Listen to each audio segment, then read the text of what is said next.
ba nakakarinig niya? Okay? So, it's about the prodigal son.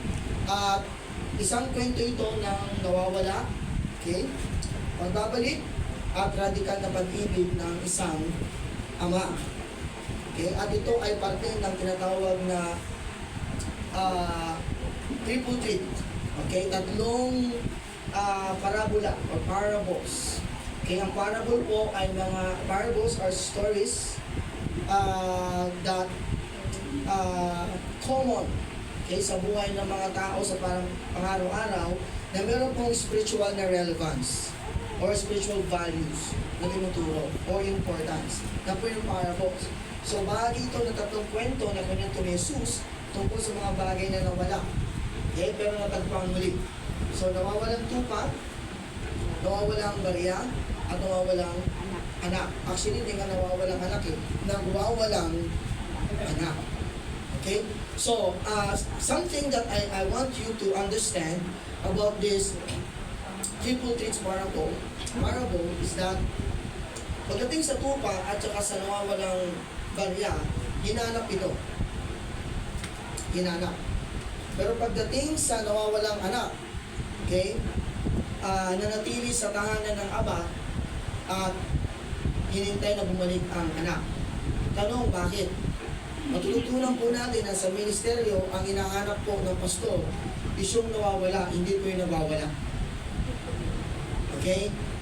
So, marami po mga miyembro sa church ngayon, hindi naman nawawala. Nawawala lang. Okay? They don't want to submit to their pastors. They think they know better. So, nawawala. And then, the pastor needs to focus sa mga nawawala talaga ng mga tupa, okay, ng Panginoon. Pero ang tanong natin ay ito, bakit ito ay kinwento ni Jesus sa mga tao?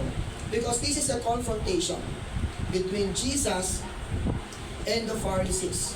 Jesus was being accused na nakikisalamuha, nakikisawsaw sa mga makasalanan. Friend of sinners, tax collector, people whose identity is in question. Okay? So, hindi na matanggap yun. So, sinagot sila ng Panginoon sa pamamagitan ng pagbabahagi ng mga parables. Ito nga yun, yung tatlong parables na to na magkasunod-sunod. Okay? Na ang punto de vista naman ng Panginoon, okay, ay mahal niya ang nawawala and God is in the business of really looking for them. Okay? Yan po ang punto nito. Kaya meron pong parable na ibinahagi ang Panginoong Yesus na magkasunod-sunod. So, babasahin po natin ang parable na tumutukoy sa prodigal son. Okay? So, please bear with me kasi medyo namamaos ako pero we'll try our best. Okay?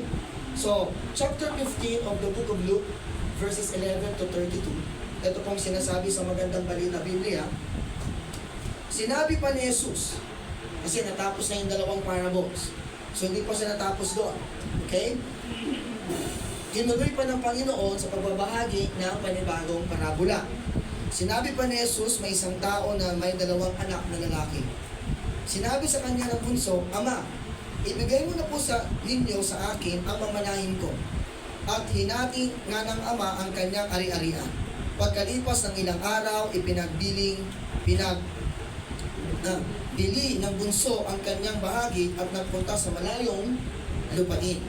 Nilustay niya roon sa mga bisyo ang lahat niyang kayamanan. Nang maubos na ito, nagkaroon ng matinding taggutom sa lupain iyon na pinuntahan niya, no? Kaya't siya ay nagsimulang maghirap. Nang masukan siya sa isang taga roon at siya ay pinagtrabaho nito sa isang babuyan. Sa tindi ng ganyang gutom, at dahil sa wala namang nagbibigay sa kanya ng pagkain, halos kainin na niya ang mga pinagbalatan ng mga bungang kahoy na pinapakain sa mga baboy. Ngunit, napag-isip-isip niya ang kanyang ginawa at nasabi niya sa sarili, labis-labis ang pagkain ng mga alila ng aking ama, samantalang ako'y namamatay dito sa gutom. Babalik ako sa aking ama at sasabihin ko sa kanya, Ama, nagkasala ako sa Diyos at sa inyo. Hindi na po ako karapat-dapat na tawagin anak ninyo. Ibilang na lamang ninyo ako na akong isa sa inyong mga alila. Okay? At siya ay nagpasyang umuwi sa kanila. Malayo pa'y natanaw na siya ng kanyang ama. At dahil sa matinding awa, ay napatakbo siyang sinalubong, niyakap at hinalikan. Sinabi ng anak, Ama, nagkasala po ako sa Diyos at sa inyo. Hindi na po ako karapat-dapat na tawaging anak ninyo. Ngunit tinawag ng ama ang kanyang mga alila. Dahil kunin ninyo ang pinakamagandang damit at bihisan ninyo siya. Suotan ninyo siya ng singsing at ng sandalyas. Katayin ninyo ang pinatabang guya at tayo kumain at magdiwa. Sapagkat ang anak kong ito ay namatay na, ngunit siya ay nabuhay. Nawala, ngunit muling natagpuan. At sila nga'y nagdiwang. Nasa bukid noon ang anak na panganay. Nang umuwi siya at malapit na sa bahay, narinig niya ang tugtugan at sayawan. So doon pa lang may disco na, no? Ang mga panahon na yon, may baili-baili na. Tinawag niya ang isang utusan at tinanong, bakit? No? Anong mayroon sa atin? Dumating po ang inyong kapatid. Sagot ng alila, ipinapatay po ng inyong ama ang pinatabang guya dahil ang inyong kapatid ay nakabalik ng buhay at walang sakit. Nagalit ang panganay at ayaw niya pumasok sa bahay. Pinuntahan siya ng kanyang ama at pinakiusapan. Anong sabi ng ama? Ngunit sumagot siya, sabi ng anak na panganay, pinaglingkuran ko kayo sa loob ng maraming taon at kailanmay hindi ko kayo sinuway. Ngunit ni minsan hindi ninyo ako binigyan ng kahit isang maliit na kambing para magkasayahan kami ng aking mga kaibigan. Subalit nang dumating ang anak niyang subalit nang dumating ang anak niyong ito na lumustay ng iyong kayamanan sa masasabang babae, ipinagpatay pa ninyo siya ng pinatabang guya. Sumagot ang ama, anak, lagi kitang kapiling at ang lahat ng aking ari-arian ay sa iyo. Nararapat lang na tayo magsaya at magdiwang sapagkat namatay na ang kapatid mo, ngunit nabuhay. Nawala, ngunit muling natagpuan. A very interesting story. So makikita natin ang plot ng story dito. Paano ito nailimbag? Kaya yung story na ito. So una, meron tinatawag na rebellion. Sino na po rito ang nagrebelde sa buhay? Sa mga magulang nyo. Ang babait ng mga kabataan natin. Never sila nagrebelde. Okay? So, may rebellion, may realization, then may return, then restoration, resentment, at invitation. At yan po ang himay-himay natin. So, ang una pag-usapan natin ay ang rebellion. Tapang tanong, ano ba ang mensahe ng alibughang anak sa kanyang paglayo sa kanyang ama? Bakit one day, hiningi na lamang ng kanyang mana sa kanyang ama? Parang out of the blue. Ano ba pumasok sa kanyang isipan? So gusto niya, okay, dito, pansinin nito, freedom without responsibility. Blessing without relationship, and provision without submission. Mga bagay na gusto nating lahat. Tama? We just want freedom. Listen to the battle cry of many people today. Freedom! Pero yung freedom na yun does not exist in a vacuum. Ibig sabihin, every freedom that we enjoy is accompanied by certain degree of responsibility. For example, may lisensya ako ngayon, may freedom ako magmaneho, pero hindi ibig sabihin dahil may freedom ako magmaneho, pwede na ako magmaneho sa paraan na gusto ko pag nasakali ako. Kailangan ko sumunod sa batas traffic. You see that?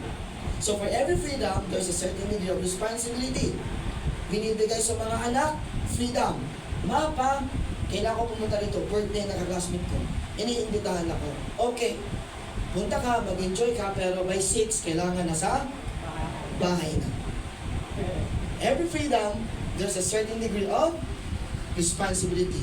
Kay Eva at Adan, you can eat all the fruits in the garden except the one in the middle. You see that? There's freedom, but there should be sense of responsibility. Freedom without sense of responsibility always leads to dysfunction. Proven yan. Di mo kailangan maging biblical para maintindihan mo yan. Tingnan mo lang ang paligid mo. Maunawaan mo na yung sinasabi ng Biblia is just a description of what is happening around us. Okay? So matalino ang Biblia. Blessing without relationship. Ini-enjoy yung mga blessings pero walang commitment sa Panginoon. Walang malalim na relasyon sa Panginoon. Gusto natin ng provision pero walang submission. Yun ang mga bagay na gusto natin i-enjoy. And in the same way, okay, I believe that's the very reason why yung bunsong anak, ginusto niya na kunin ang kanyang mana kahit buhay pa ang kanyang ama. And interestingly, hinayaan ng ama yun. Nag-iisip ako na binabasa ko siya. Sa tingin ko, alam ng ama kung anong level ng maturity ng kanyang bunsong anak. Sa tingin ko, alam niya na kapag binigay niya ito mangyayari. Pero bakit pa rin niya ibinigay ito? Okay? At nung naibigay niya ito sa kanyang anak, alam niya mga possibilities. Alam niya na pwedeng manatili pa rin sa kanyang anak sa kanya, at alam niya rin na pwedeng lumayo. Okay? Sa anak na humingi ng mana sa magulang, kahit buhay pa ito, at hindi ito requesta, ini-insist niya ito.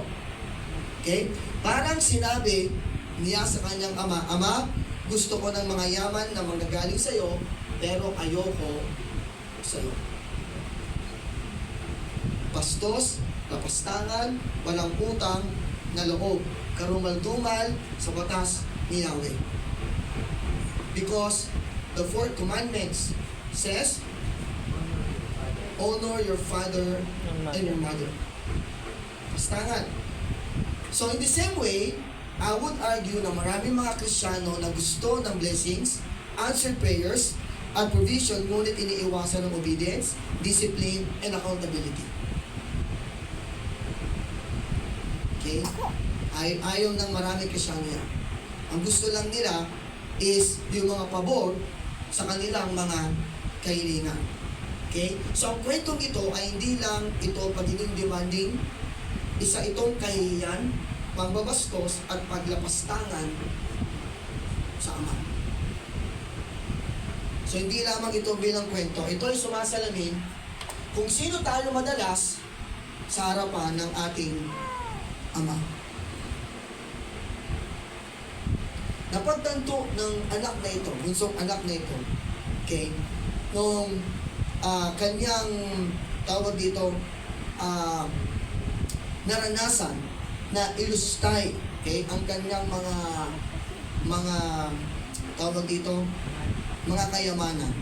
Meron siyang realization. Ito ang tanong natin. Okay? Ano nga ba ang napagtanto ng anak sa kanyang karanasan? Ano? Una, napagtanto niya ang tunay niyang kalagayan. In fact, kapag binasa natin yung storya, yung narrative, he was talking to himself.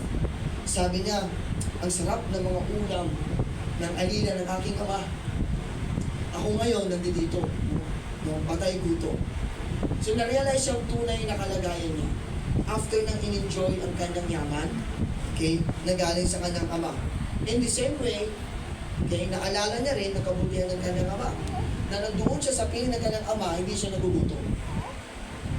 Okay, hindi siya kumakain ng pagkain na laan para sa mga baboy. At bakit baboy? Hindi asno, hindi kabayo. Bakit baboy? Sapagkat alam natin sa kultura ng mga Hudyo, ang baboy ay haram. Ito ay non-kosher. Pinagbawal na pagkain sa mga Hudyo. Part ito ng kanilang dietary law. So marumi. at hindi kaaya-aya sa isang Hudyo ang humawak nito. In fact, inadapt ito ni Ishmael, okay? Ishmaelites, o ng mga Muslim. Naalala ko dati, ganun din na si Robert Padilla, sapagkat sa isa sa mga kanyang movies or teleserye ay nakapagpunas siya ng totoong dugo ng baboy. So, dinugdi na siya ng mga conservative Muslims ng panahon na yun. Kahit sabihin natin scripted yun, sa mata nila, hindi pwede. So, sa mata ng mga Hudyo, ang banggitin mo lang ang baboy at isipin mo kakainin mo kinakain ng baboy, then it will turn their stomach upside down. Hindi pwede. Okay? And then, napagtanto niya rin ang kahalagahan ng pagpapakumbaba. Ang pagbalik sa kanyang ama. Makikita natin dito ang mga sumusunod. Una, may pag-amin sa kanyang nagawang kasalanan. Hindi nagdadahilan. Napakahalaga nito. Sapagkat kapag ikaw ay nakagawa ng kasalanan at nagdadahilan ka, nag-justify ka, okay, you will never experience or enjoy forgiveness. Total forgiveness. So mahalaga ang pag-amin. At mahalaga ang hindi pagsasabi ng mga, hindi ka nagdadahilan. Okay? Meron siyang kahandaan, magpakumbaba. At ito ang mahalaga, meron siyang pagnanais na magbago. Sapagkat ang taong totoong nagsisisi ay nagbabago. Okay? May kainin tayo. Nakusuman tayo. Okay. So anong nakikita natin dito? Ang kahalagahan ng tinatawag po natin na repentance o totoong pagsisisi. Ang totoong pagsisisi sa isip, sa salita, at sa gawa. Marami pong nagsisisi sa isip lang. O alam ko na yan. Alam ko na sasabihin ninyo sa akin. Alam ko na yan. Okay? Sa salita, sorry, nagawa ko ito. Pero paulit-ulit. Wala sa gawa. So itong tatlong parte na to ng ating pagkatao, isip, okay, ang ating salita at ang ating gawa ay napakahalaga pagdating sa usapin ng pagsisisi, repentance. Okay? Then, after the rebellion, after ng kanyang realization, merong tinatawag na return. Okay, not return of investment, but returning to his father. Question: paano ba bumalik ang alibughang anak sa kanyang ama? Paano? Nagpasya siya. He made a decision. Okay? Ang pagpapasya, it means somebody made a decision. Okay? Or took an action in making a choice. Yun ang totoong repentance.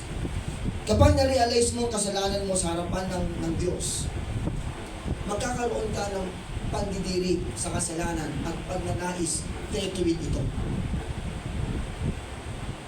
Kaya kapag sinasabi mo na encounter mo ang Panginoon at hindi ka nagbabago, walang pagbabago sa buhay mo, dalawa lang yan.